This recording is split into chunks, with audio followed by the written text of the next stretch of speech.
me the enemy. You cannot lie over a Mai Tai. You cannot lie over a Mai Tai. You cannot lie over a Mai Tai. Right, ladies and gentlemen, welcome back to the channel. It is your boy Creative Dog, aka AB, and today I want to give you a bit of a rundown on my Sony A7S3 settings. I posted a video just showing off my rig that I was happy to have currently built. It was a very fast video just on an afternoon, so people left in the comment that they wanted to know what settings that I'm currently running with on my day-to-day shoots. Now, bit of a disclaimer, I do fast content, meaning that I just need the camera to work for what I need it to, and especially deliver the results that my clients are looking for. Raindrop, drop top, smoking no cooking the hot bar, fucking on your bitch, yeah, that, cooking up dope in the crock pot.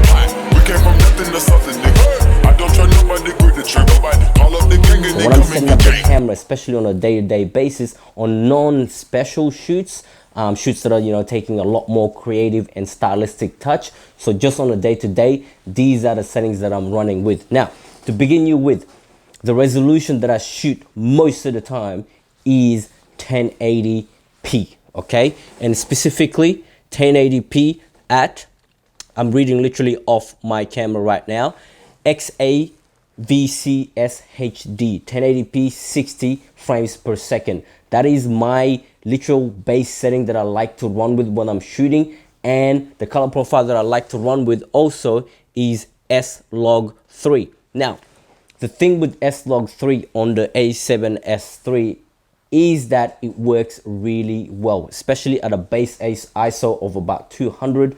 800 performs really well, and also you've got a dual native ISO at 12,800. Now, some people said that it's not dual native ISO, but it sure performs like it, so I'm just going to go ahead and treat it as such. So to recap, on a normal day-to-day running, if I'm grabbing my camera and I'm running out of the door, 1080p XAVC HD at 60 frames per second, S-Log3.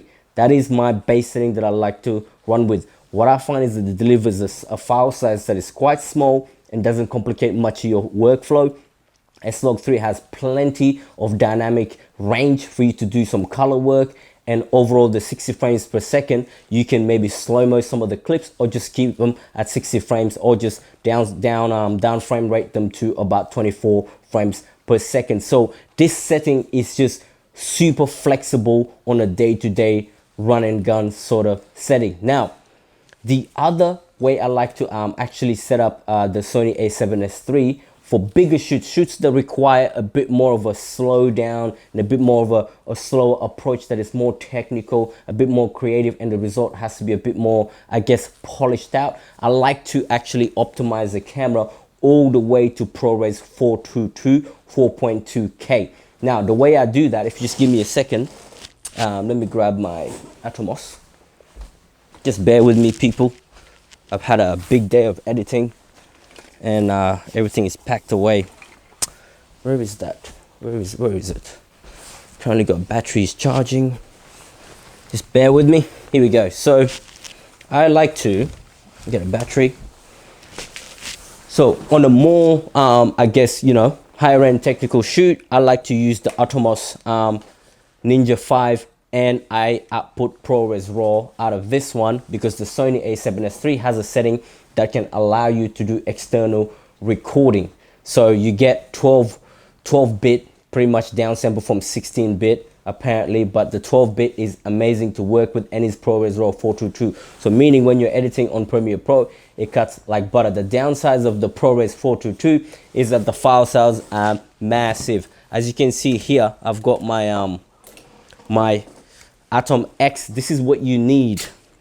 This is the SSD that goes behind the Atomos Ninja 5 at the back here, and it just slides in, and the footage gets recorded onto this. Now, to take the footage from the SSD, I use this sort of, you know, little dongle here, and the SSD just goes in there, and what you receive is amazing 422 ProRes RAW footage to work with. So without, you know, making it too complicated, you're gonna find me mostly running these two settings. Now, the third and, you know, not so usual setting that I may decide to run with is shooting 4K 30 or 4K 60.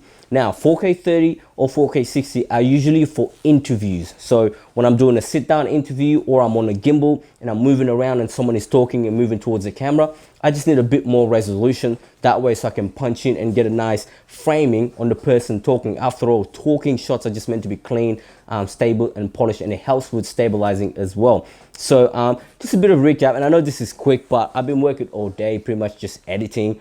But I just wanted to get this video out to you quickly. Maybe we can do more of a detailed rundown on what settings what do you need to shoot it for and what settings you should run with. But on a day-to-day basis, when I'm grabbing my camera, 1080p, S-Log 3, 60 frames per second, that's what I go with. Now, if you're talking about focus modes, I just leave it on the normal, face detect focus, and just the whole area of the sensor to keep it very simple. This is just run and gun and getting it done.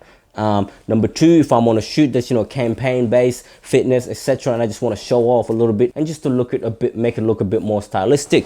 Now the third other one is if I'm shooting some interviews, 4K 30, 4K 60 comes in handy for the extra resolution, for punching in and for stabilizing if it's needed, and overall delivering a high quality video to certain clients that want that sort of thing. So without making it too complicated, that's what it is. My camera runs on the DJI RS2 gimbal that I currently just recently bought. This just came today, the dual handle setup, and I've got the Tilta Max mini matte box just to give it that classic look. So there you go.